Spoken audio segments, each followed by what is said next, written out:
Thank you, Maya, Varun, Thomas, Dusan, Lydia, for joining us. I'm so excited for this conversation. There is so much to talk about, and it's something I'm really passionate about because just speaking from my experience, even with, as Amy said, I've been kind of spoiled by some of the opportunities out there, as a lot of us on this panel have. But even with that, I feel really strongly that there remains a very critical juncture between that time, sort of like towards the end of high school, when you're realizing, oh my gosh, I really want to do this and pursue this full time, and getting to a place, which I'm certainly still not at, of being able to fully call this your career and not be forced to have to tend to other things to kind of get by and stay afloat. And these fellowships and grants and artist support programs are so helpful, and kind of rocks to hold on to in uncharted waters, so to speak. And I think I'm just excited to hear from everyone on this panel today. I know you all have a lot of experience navigating that, and I have a lot of questions for each of you. I kind of scoured your bios, and I think some of you who I already know, I was surprised to just see there's all kinds of things I didn't even realize you were up to, and excited to hear about how all that came to be. So enough about me and about all that, but if we could just go around, maybe starting with Maya, why don't we all just say our name, where we're currently based, and just kind of a few of the grants, fellowships, programs you've been a part of. Yeah, hi everyone, thanks Tyler. I'm Maya Cueva. I'm based in Berkeley, California, and a few of the grants I've been a part of, one of them being the Jacob Burns Film Center Creative Culture Fellowship, also the Independent Film Independent Documentary Lab, as well as currently BAYVAC Media Maker Fellowship. It's very strange to kind of do all that all virtually, so I'm excited to kind of hear from you all to talk a little bit about that, about your experience around that. The North Star Fellowship as well, part of Points North, and many others that I might not be able to list off the top of my head. But yeah, those are just a few of the fellowships that I've been a part of. Awesome. Anyone want to go next? Thomas? Yeah, I'll go. Well, I don't have a very extensive list, as I'm sure you guys have. But Young Arts was huge. I know Tyler, Dusan, you guys were in that. I just recently got off this this fellowship/competition called the HBO APA Visionaries Program, which is for Asian American filmmakers, and that was a huge resource that I can talk more about later. Awesome. And then just smaller stuff here and there. Great. Lydia? Yeah, hi, my name is Lydia Cornett. I am currently based in Columbus, Ohio, and New York sometimes right now. And I guess I can also speak to the amazing Jacob Burns Creative Culture Fellowship, as we have a strong representation on this panel, and can also talk about an amazing fellowship called the Union Docs Collaborative Studio. I think that's all in the fellowship category, but if I think of more, I will. Awesome. Dusan? Hi, everybody. I'm Dusan Brown. I'm based in Los Angeles, California. Well, I'm on the Chapman campus right now because that's where I go to college currently. Some of the grants and things I've been a part of is I was a part of Young Arts, and I got the gold level scholarship. The gold level scholarship, and then I was a part of Presidential Scholar, and I've also gotten a few grants from Chapman as well. So, awesome. And Dusan, if I'm not mistaken, I believe you're also going to be in Ma Rainey's Black Bottom. That is true. Yeah. And amazing. Congrats. Excited to talk about all of this shortly. And Varun? Yes. Hey guys. Varun this side. I've been a part of a few things. One of the fellowships that I did was Sundance Ignite. Tyler and Maya were in there. And I've been part of some Asian American fellowships, specifically Los Angeles Asian Pacific Film Festival organizes Armed with a Camera Fellowship for Asian American folks. That was something I was part of. Then Film Independent has a fellowship with LMU, and it's called, I suppose, Film Incubator Lab, and I incubated a project with them. I also have been a part of a couple other projects and fellowships, grants specifically catered to Asians and Indians from the government side, which is this part of the world. I'm based between LA and New Delhi. So yeah, that's where I'm at. Great. And so now the next thing I want to do is there's 3 sort of opportunities in particular that I think that us collectively can speak to. There's probably a couple of us that can talk to each of these, and that would be the National Young Arts Foundation. Thomas and Dusan, definitely want to ask you more about that. We want to talk about Sundance Ignite and about the Jacob Burns Creative Culture Fellowship, and then from there we'll go off and talk more broad strokes and about other things. But starting with creative culture at the Jacob Burns Film Center. Maya, Lydia, tell us a little bit about it. What is it, first of all, for people who may not know? So Lydia, I guess we can just bounce off each other. So Creative Culture is an incredible fellowship for emerging filmmakers. It's about a 10-month program, and during the fellowship, you get to make 2 short films. So it is for both narrative and nonfiction filmmakers. So you kind of have, I see it as like almost like a grad program in a way, because you do have 2 sessions that you're kind of going through, almost like 2 semesters. So you have a session, you're making a short film in about 4 to 5 months. If I got that right. And then the second session, you're making another short film. And you're also mentored by the amazing director, Sean Weiner, who, can just help you through anything, just from, even developing your idea to then even getting into the actual production and the edit. He's had to work with all of us, myself included, who really did not see myself as an editor before joining Creative Culture. And he's just helped me so much expand my voice really as a filmmaker. I don't know, Lydia, if you want to add to that.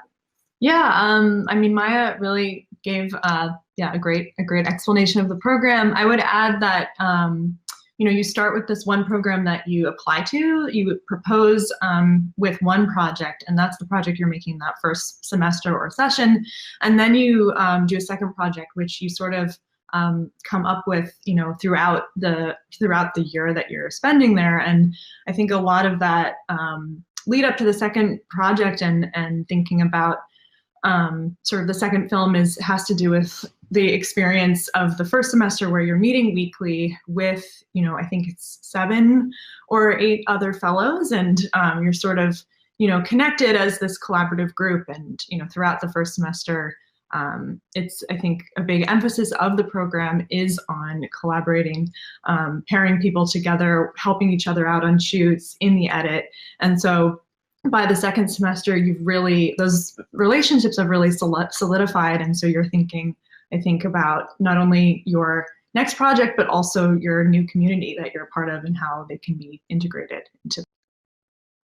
Absolutely. I was lucky to be a part of Creative Culture as well. And I think Maya and Lydia, what you're saying really resonates for me. It really was this like the grad school that I couldn't afford, but absolutely needed.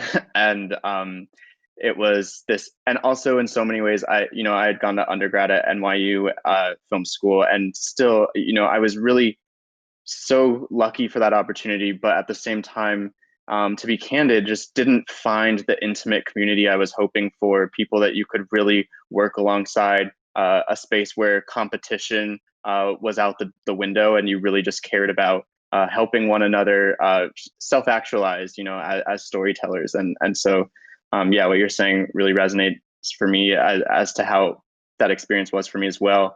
I loved how communal the experience was. How would you say, so just to clarify for people watching, you apply with a very specific project in mind. You're really kind of pitching that project to the Burns. And but then you also get to make a second project in your second like semester, and a lot of growth happens from there. How did you, Maya and Lydia, kind of see yourself changing from film 1 to film 2? Yeah, I can speak to that. So much. So if I can talk a little bit about how like what the film I started with was. So I actually applied with a short documentary that's animated. It's called Only the Moon. It's actually following my father's immigration story from Peru to the US in the 60s. And I applied with that, you know, not, first of all, not understanding like how animation worked really. And even just, you know, how to hone in on what my voice was, right? So what I really saw happening was from the first film that I did to the second, which was now following, it's a more of a verite documentary following an undocumented organizer who's fighting for political asylum, and it's called Ale Libre. And from there, I was really able to, you know, hone in on what my vision was, right? What was the stories I was really trying to tell? And then also even, like I mentioned before with editing, right? Really learning how to, you know, gain that technical skill, because I mainly came into the fellowship understanding how to produce and direct a bit, but not so much, right? So from there, I was really able to, you know, hone in on what is my style, what are the stories I really want to tell. And that was really because of creative culture and all of the other fellows, and really, you know, because of Sean as well. Yeah, and I just want to say, you know, I've been lucky to see a cut of Maya's feature film that she's co-directed, which we'll hopefully touch on later. And it is really special to see. You know, I just have to say, like, from Maya's like first film to second film to now this feature, it's you know, you're really in this space able to hone in on what you're doing as an artist, and walk away with something where, you know, I could watch 5 minutes of the feature and I'm like, oh, that's Maya's feature film. You know, and that like gives me almost like chills to say. It's so exciting because that's something that takes a long time to work towards, and yet we don't always have the proper opportunities and resources and people in our lives to support us to get there. And so, you know, that's really exciting to me. Lydia, anything you want to add? And then we're going to shift to a different program. We're going to kind of circle around. We'll kind of come back to creative culture again, but I want to make sure we're all talking. Sure. Yeah, I would just add that I felt that the when I came to my second project in creative culture, I really had the support of the community, which is something I was speaking of about earlier. I mean, and it was not that my first project was not supported, but I really, the people who worked on my second film were all creative culture people. So the amazing Britt Fryer was the producer of my second film, Bug Farm. Lucy Adams, who is a former creative culture fellow, did sound. You know, it was really like a creative culture film in a way that I felt was just really, you know, brought about because I had sort of formed those relationships in that first semester. Suddenly I had this, you know, group of people who were like coming to Florida with me, filming a bunch of bugs for a week. So yeah, it really was kind of special to sort of have those relationships solidified by then and get to, yeah, make a movie with my friends. It's sort of the best thing that we're all.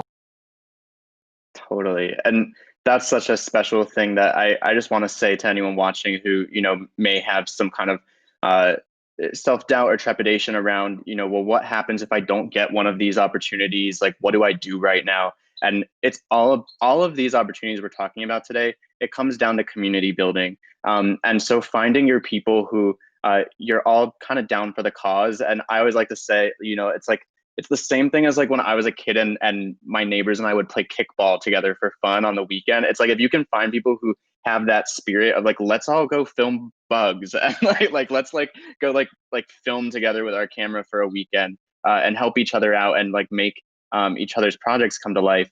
You know, if you can find that community, that's really where the growth happens. Because so often, you know, I always laugh with some of my peers where it's like we identify as directors, and yet we only get to actually be physically directing. I've probably directed maybe 20 days in my entire life, you know, and so trying to have more days where you're actually stepping into that identity is so valuable. And so outside of these programs we're talking about, as amazing as they are, just carving out that community to build those opportunities is so important. And great, I'm seeing some questions coming through. Feel free to continue sending those, and we're gonna circle back. I want to shift gears briefly to Sundance Ignite. So Varun, could you tell us a little bit about what Ignite is and what you gained from that experience?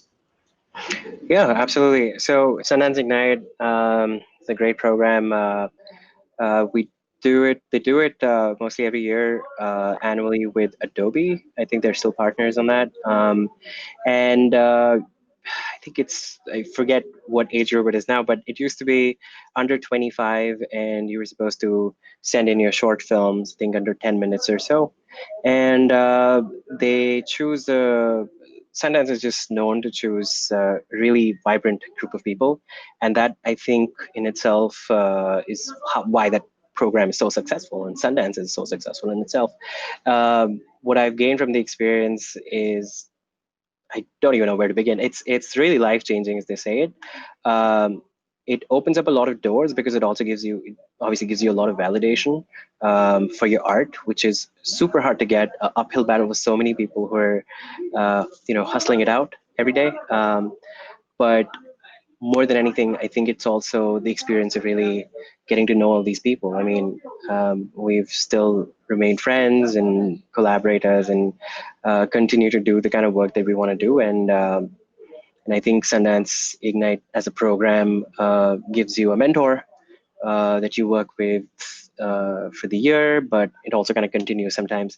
And you just have this amazing community of people around you, which I think is super helpful, because I think, like, there are a lot of places where you feel alone in this process, especially if you're a writer, and especially in my case, if you're not American. And I think a global community in itself is so important, and it gives you it's a very nurturing experience, personally, for me. Varun, you mentioned this briefly, but can you speak a little bit more into the perspective of non-American applicants to these fellowships and grants? Sure. I think I come from India, so for a lot of non-Americans, it's sometimes difficult to get your foot in the door, especially with a lot of these fellowships, and especially, say, if you're an international student like me, and you have a very limited amount of time where you can stay in the country and participate in all these programs. So one of the really good things is choosing programs like Film Independent or Sundance, where they have a global community of people. And what it really does for you is obviously, sometimes, I mean, personally for me, it's opened up a lot of doors even back home, because as much as it's also your own personal credence that you bring to the forefront, but it's also the brand, and people know you're already a vetted creative. So that in itself gives you a big push, and people, it's as good as getting you in the meeting, and then you work your way. And I think in that way, as a non-American or as an international individual creative was working it out, being connected to an international group of people really makes you feel like a global creative, really. Like it's your art can traverse in the literal way possible. So yeah. Great. And Maya, you also did the Sundance Ignite Fellowship.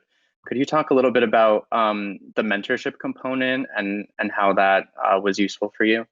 Yeah, no, the mentorship component was amazing. First off, I want to mention, I know, Tyler, you mentioned a little bit about my feature film, but I want to give a shout out to my co-director, Leah. Yes. is who even brought me to the Jacob Burns and Sundance Ignite. But even while she was a fellow and we were still working on The Divide, her mentor really helped us as well throughout the process. And my mentor was actually Heather Ray, who's an amazing director and producer. And she's incredible because I can just send her cuts of things or that she can watch and give feedback on, or we even got on a call the other day just to go over, I'm submitting my short film, Ale Libre, to festivals and, wanting to hear her advice on festival strategy and things like that. And so, your mentors, although they're very busy people, obviously, but you can have access to them in ways that are very, very, very helpful and really good. Who was Leah's mentor again? Her mentor was, who's her mentor again? Was it Jeff Orlowski? Jeff Orlowski, yes. Yes, okay. Yeah, so Jeff Orlowski. Who did Social Dilemma. Social Dilemma, Chasing Coral, Chasing Ice, and Heather Ray. I mean, does it get better than that to have their perspectives on your documentary? I mean, kind of amazing. Great. So we're going to come back. We'll definitely talk more Ignite and everything. I want to hear Thomas and Dusan, thank you so much for your patience as we've been kind of making the rounds here. Hopefully, I mean, you both should apply for Jacob Burns and for Sundance Ignite, just saying. So hopefully that was insightful. But could you talk a little bit about what Young Arts is, what the cinematic arts aspect of Young Arts is, and kind of what you gained from that experience? Whoever wants to go first. Young Arts is a program. It's not just for filmmaking. They have different disciplines like dance, music, vocals, theater, things like that. But writing. Yeah, writing. And we got in for filmmaking, and so they have like this campus that you go to in Miami, and it's basically film school. You wake up every day, you go to the campus, and they sit you down, and it's like this fast-paced learning type of thing it's really enjoyable to be a part of, and I learned so much while I was there. But it's just like you're in Miami and you're learning around a bunch of filmmakers that are just as passionate as you are, which was great. That's kind of what Young Arts is, and that was kind of and were Sherry Carpenter and Doug Blush there? Yes, as mentors. Amazing. So I did Young Arts in 2011, which is almost a decade ago, which is crazy to me, but they have been there ever since, and they're phenomenal mentors. And outside of these programs, if you're able to ever connect with them in any capacity, for those watching, really extraordinary mentors in our field. Thomas, how about you? Yeah, well, I mean, I agree with everything Dusan said. It was such a life-changing experience for me because, I met all of my closest friends right now and all of my collaborators that I work with right now from Young Arts. One person stemmed to another person, and then now we have a community. Like Barry Jenkins, he said in an interview, I think, that what you need is a gang, like a film crew, like your own gang. And some people find that through film school, others find that through seems like the creative culture, like so many other outlets. And the biggest thing for me right now at my age, my career, was Young Arts, because I found, in my cohort of like 5 filmmakers, we found like such a connection. And like, obviously when I came out to LA, like I met their friends, and then so their friends became my friends, and then all this grew, and then now we have like this really small, really tight-knit community of filmmakers that basically do everything. Like there's scripts, there's gaffers, there's directors, editors, everything, so everything you need, they're there. That's your gang. And that's everything you need when you're growing up as a filmmaker, I think. Agreed. Yeah. And that remains true. I mean, until you reach a point where you're doing this full time and don't have to work strange odd jobs to get by and all of that. I mean, yeah, I'm still going through it almost 10 years after Young Arts. And it's a thrill, but it also can be very daunting. So, okay, awesome. Thank you all for kind of giving us an introduction to these 3 different programs. And, for everyone watching, there's so many more opportunities. These are not the end-all be-alls by any means, but they are pretty extraordinary. I want to talk this is just for everyone on the panel. A number of you I know Lydia, Varun, you've had your short films acquired by Comcast, Spotify, really exciting places for someone to have their short form content supported. And these are things that, as far as I know, you don't just look up and apply for, but they are really helpful affirmations of your work. So how did these opportunities come to be?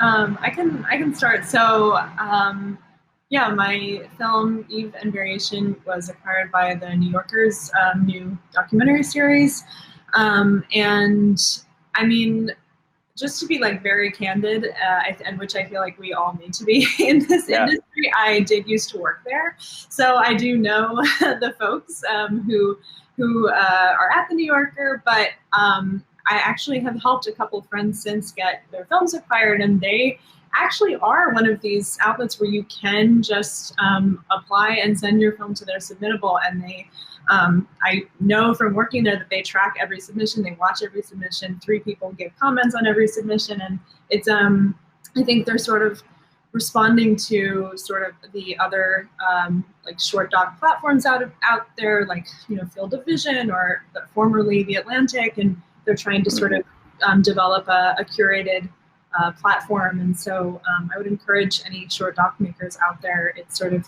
a great opportunity to not only have your film get seen, but you also get sort of a small write-up from a staff writer, which is just really meaningful at this stage of my career to have someone not only watch it, but also write some nice things about it too. Absolutely. Anyone else? Looks like we lost Varun, but I'm sure he'll be back. Anyone else want to speak to anything? I know, Thomas, I think I saw something about your recent short and something with, is it HBO? Yeah. So that was part of the HBO APA Visionaries program that I mentioned earlier. I mean, it's a pretty new program. I think it was founded like 4 years ago or something. But I mean, I was pleasantly surprised by how great the whole experience was. I mean, obviously, it's sponsored or whatever by HBO, and they're trying to diversify their voices or whatnot. But it was a virtual event this year. Usually it's in person. They'll fly you out to LA with a guest and put you up for 3 nights, and you're doing like press for 3 days, and then you're doing the premiere night at the end. And they bring on like really cool ambassadors, like Jamie Chung from Lovecraft is the next year's ambassador. There is like just cool people, and like all these executives come to the premiere, and then you can just chat with them. People from like journals and stuff. I don't know. And then also you get the you also get the opportunity to license your film to HBO, and they'll buy it for I don't know if I should say it, but for $10,000. So that's that's like a fellowship. Like, you know what I mean? We like candid on this panel. That's great. That's super helpful. That's like a fellowship that'll get you by for the next few months. So that's super helpful as a young filmmaker. And also obviously having your short on HBO doesn't hurt. And also there's another prize if there's 3 finalists, so there's 3 chances. And then they on premiere night they basically rank. I don't like how they do this, but they give you first place, second place, third place, and then you get $5,000, 2,500, and 1,000 for each place. And then obviously you get all these amazing connections, all these amazing like people. The Asian American community in Los Angeles is so big, and I've never been able to talk with anyone in there, but now I have this outlet into it, and it's just the most inspiring thing for me. Amazing. Awesome. Varun, so we're just talking about, is the same question I had asked earlier, just about how these opportunities come to be when your work is acquired or supported by sort of these big brands and corporations. Are you able to speak a little bit to any of your work? Sure. Yeah. So one of my films, Abandon, was picked up by PBS through KQED, and they also had a submission situation where you send in films, specifically if you've made a film in film school. I think their thing is called Film School Shorts, and they curate a bunch of films, and that's how one of my films got in there. I think they do 10, 15 films a year or something like that. And same thing goes for I want to say the Spotify API series, which is one of my another films that were part of it. I think it was because, again, like as Lydia said, it has to do a lot with kind of the connections you make on the way, you know. So I was part of a fellowship, and turns out one of my cohorts' boyfriend was part of Spotify, and they were looking for Asian American films for that specific series, and he just happened to see my film at that festival, and they reached out and they wanted to do it, and that's how it kind of landed on there. Same thing goes for Comcast, and a lot of these opportunities are, and I think as Lydia mentioned, like a lot of these places are very happy to have films. They're also looking like just the way we are looking for them, you know. So a lot of these ports, the Guardian, New York Times, a lot of these places have their own submission portal. So you just got to look. I don't think they necessarily like publicize where to look. So yeah, but if you do a quick Google search, have a community of people around who can tell you, like Lydia told me right now that New Yorker has this thing, and that's where I'm gonna go. So yeah, that's how you learn, I guess. So there's gonna be some following up after this. Right. I think that's a really great point. Is it's you know, what I'm gleaning from that is it's, yes, there's these submission portals, but also just keep your eyes open to the relationships you're building all around you, and the opportunities you do have in the present, and try to imagine, you know, it doesn't hurt to ask somebody if you know that they are like one step away from being able to help you. And I think what's important is looking at this as a community. That, like, we've said that word a bunch of times on this panel, but that's what this is all about. Is it's you know, the same way that you're reaching out to that person, it's because you would do the same thing for them if they came to you. And having that mutual exchange is so vital to this sort of ecosystem we have, that has a lot of room to grow, a lot of areas of opportunity. But you know, that's something I could say is really great about what we have going on in this sort of gray area of our careers, is each other. And I think that's a really great point. So I have I have a question for Maya and a question for Dusan. And then I want to go through some of these questions that have been submitted. And for those watching, if you have any more questions, please send them our way. But I see 3 really great questions there so far. Maya, your work has been featured by NPR's All Things Considered, which I love, Latino USA, The Atlantic, Teen Vogue, National Geographic. What does that look? Could you give us a little more context on that and how some of those features came to be? Hi, sorry, didn't know if I unmuted myself yet. Yeah, so those are all radio features actually. So Awesome. I actually started as more in radio producing, and then got more into film as I was in college. But the way I was able to be on NPR All Things Considered was actually when I was still in high school. That was through youth radio, which is now known as Wire Media. And it's excuse me, Oakland youth organization that focuses on broadcast journalism and video editing and music production.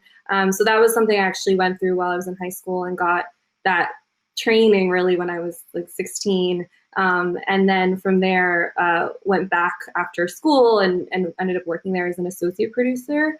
But after that, actually, while I was actually a fellow at the Jacob Burns, I did a fellowship through Latino USA.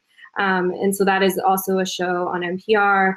And that was where I was able to make radio features and basically serve as a freelance associate producer in a lot of ways. So I was producing podcasts for them. And it's very interesting because being in radio really informs my work as a filmmaker. So as I mentioned, like Only the Moon, which is the animated short I made, because of my experience getting to go through, organizations like Youth Radio and then Latino USA, I was able to kind of use that storytelling to put that into the films that I was making at the Burns. And I actually first made a radio feature about Ale, which is the short about the undocumented organizer I just finished. So that is once, started as a radio feature, and then I adapted it into a film under the Burns. So yeah, so it all kind of yeah, it's storytelling. Right. And for those watching, that's what this is about. You want to carve out these opportunities for yourself to tell stories, and that's amazing to see how it all is connected. I had no idea. Awesome. Speaking of finding ways to tell stories, Dusan, tell us a little bit about your upcoming role in Ma Rainey's Black Bottom, with this iconic cast, and how you've sort of navigated balancing between making your short films and taking this leap into the realm of that kind of massive work that's going to be seen by so many. So my character on Ma Rainey's Black Bottom, I play a character named Sylvester, and I'm Ma's nephew. So I'm just kind of like her, I don't want to say right-hand man, more like left-hand bothersome nephew. But yeah, it was a really fun project to be a part of, and I learned so much while I was there because I was literally surrounded by legends, and they were always imparting knowledge on me, like always. And so kind of balancing acting as well as making my short films and keeping up with school was, I'm not gonna say it was easy, because it was definitely difficult, but you gotta do what you gotta do. And I absolutely love filmmaking. I absolutely love acting. And so throughout my high school career, I made at least, I think it was at minimum like 4 films a year. Because my dad, before going into high school, he was like, you gotta get your 10,000 hours in. So I was like, it looks like I'm gonna be making a film like every other weekend or something like that. So that was cool. But when I got to set for Ma Rainey, it was great because I was, again, surrounded by legends, and not only legends, but legendary filmmakers as well. So behind the scenes, I got a chance to, they were gonna send me back home for I think a week or two, just because they didn't need me for a few shots. But I asked to stay in PA for free, and they let me. So cool. Amazing! So I got my little walkie-talkie, and they had me doing errands and stuff. Oh yes, I have PA'd on a Netflix film, and it is so exhausting and so incredible because you're just absorbing all kinds of stuff going on that you had no idea went into these massive productions, right? What could you share with us what some of this advice is that folks imparted to you when you were on set? Yeah, absolutely. The biggest one that I can share is something that Denzel Washington said to me. He was saying basically, man gives the award and God gives the reward. So instead of trying to make films based on, oh, well, if I make it like this way, I'll be able to win this award or this and that. Instead of doing that, just tell the story that you want to tell, and tell the story that God is imparting on you, because that's what it's all about. It's all about the reward, not the award. You know what I mean? Right. So not trying to pander to, oh, I need it to be like this so that it gets into this festival or so that this fellowship, because the fellowships recipients I've seen before, I'll make this sort of film, but instead just making what is speaking to you. Tell the story that you want to tell, as opposed to. I think that's so important, and it kind of takes us to a question that had come up in our Q&A box. So what are, for those of us who have been a part of Sundance Ignite, what are your tips for standing out in that application process? We have someone who has applied this past year, and it felt like such a shot in the dark.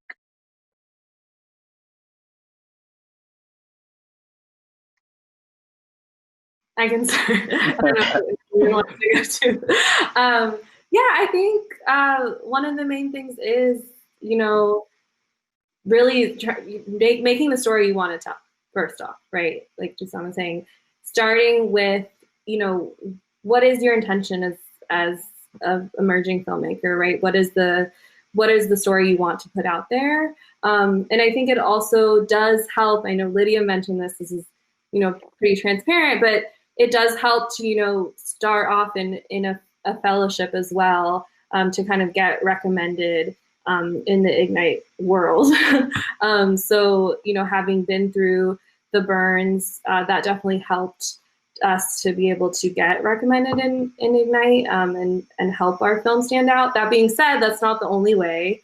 Right. You know, still a way to break through and get into the fellowship. But I would say that, you know, really trying to stand out with your film, but making sure that you have a film that, you know, you're making because you are the one to make it, and, you know, you were going to make this regardless, right? So not trying to make a short film just for this challenge, just because you think that's what people want to see, but going with something that, you know, that is your voice and that you were going to go ahead and make anyways. And I think in general, in this industry, as you know, I'm navigating and learning more, it is about letting people know, like, you either get on this train, you know, it's moving already without you, right? So it's really letting people know that you're going to be making these films regardless. So I would say that that's one way. And I think also what could be helpful as well as once you submit to the challenge is letting people know, like, can you know, watch the page, like it. That helps in some ways, just to, you know, make sure that your film gets a little bit more views in the challenge. But. Mm-hmm.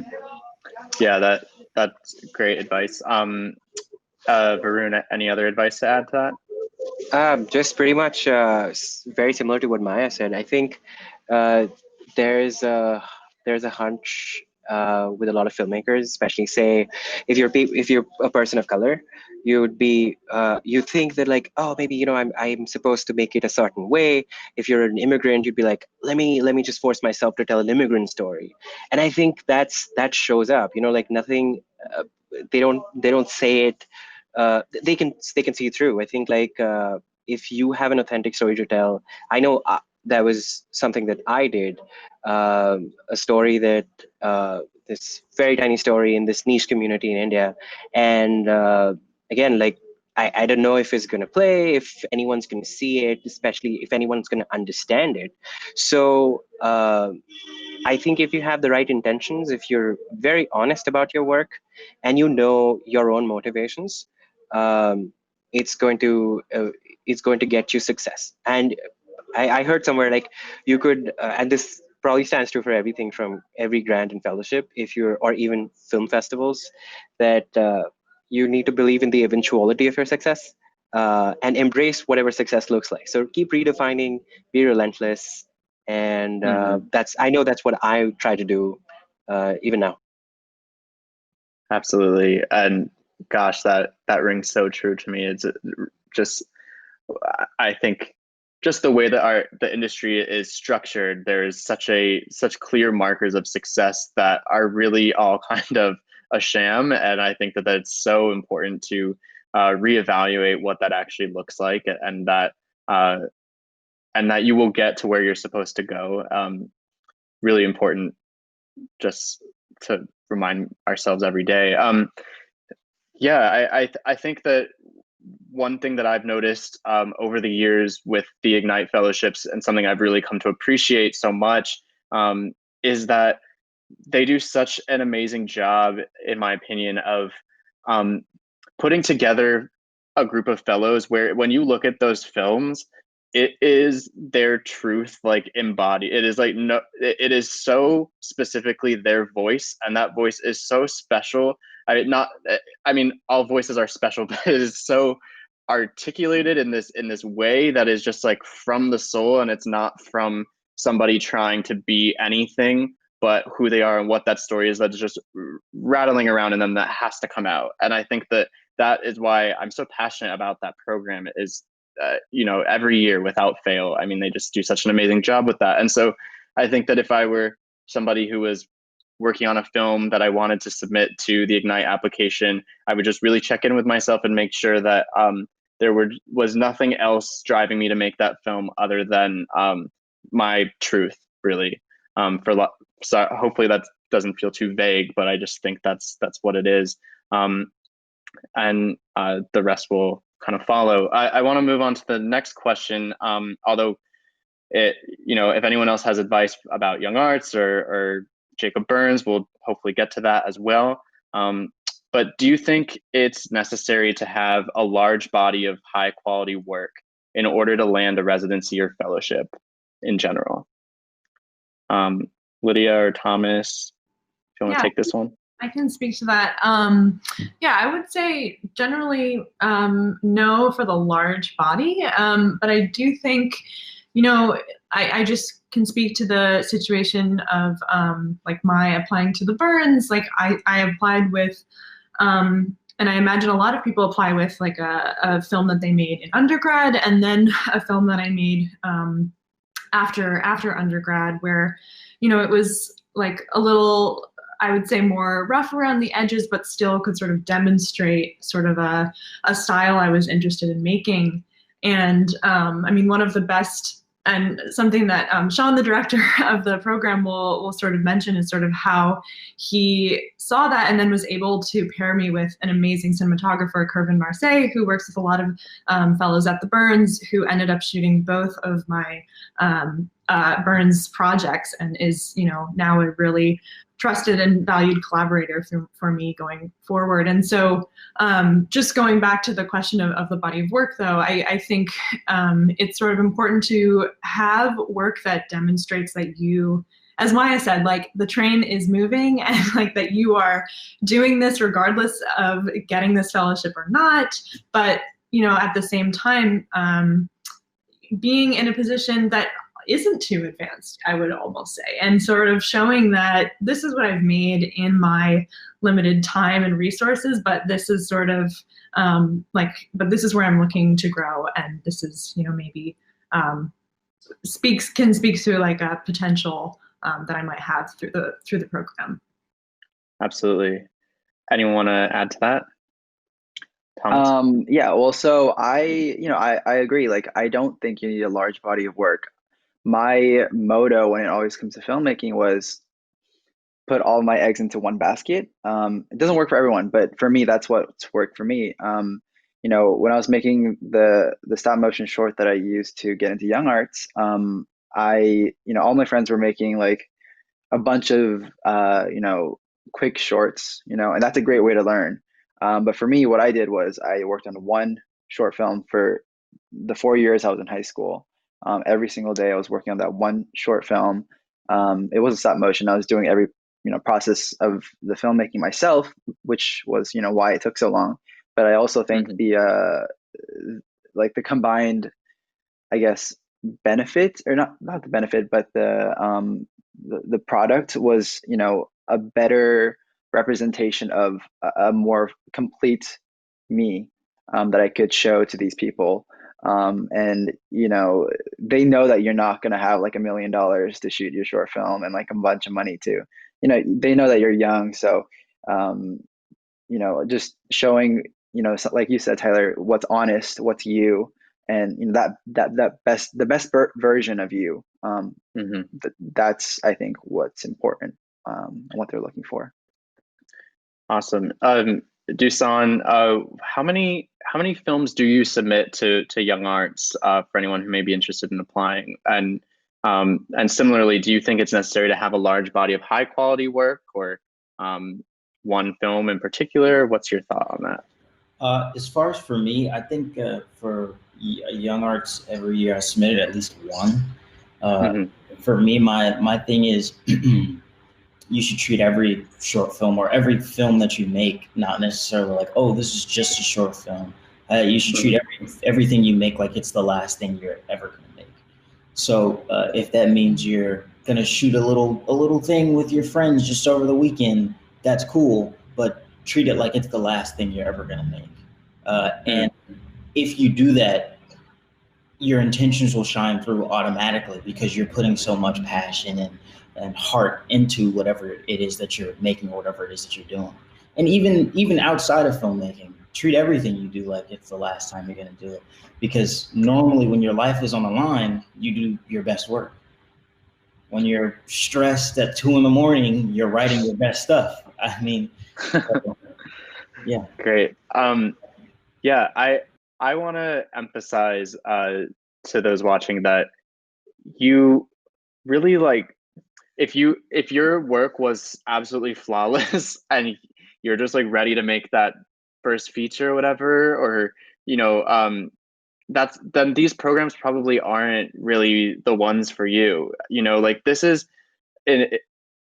these programs are meant to help you make those critical next steps. And so I think that checking in with yourself and really, asking, do I need that sort of stamp of approval or affirmation from these different institutions in order to advance to the next level? Or is there another way for me? Do I already have certain privileges in place where maybe that opportunity is best suited for somebody who it really, really may not be able to move forward for who knows how long in their career if they don't have that opportunity. I think that you really want to check in with that aspect of yourself as an applicant, because not everybody necessarily needs the Jacob Burns Film Center to be able to ultimately end up making their feature film and establishing their career, because they already are repped at a commercial production company and they already have a manager at the age of 20 something and this, that, and the other. So I would just keep that in mind as well. Okay, so speaking of the Jacob Burns, Clark Burnett asks, what do weekly meetings look like at Jacob Burns? Go for it. It definitely depends. Lydia, you can add on. So what's interesting about the Burns, like I had mentioned before, is that it is a mix of, narrative and documentary filmmakers. So sometimes the weeks look really different. Like sometimes we do a skill share where someone can, I think it was Matthew that was really amazing at putting together like pitch decks. So he did a panel on that, if I'm remembering. On distribution, and Britt did a great one. Oh, okay, Britt did that. Sorry. Britt did something on pitch decks, and then I have a background in sound, so I did something on sound recording. And so there's just, everyone comes in with a very different set of skill sets. So it's really interesting to be able to do that weekly and learn from each other in that way.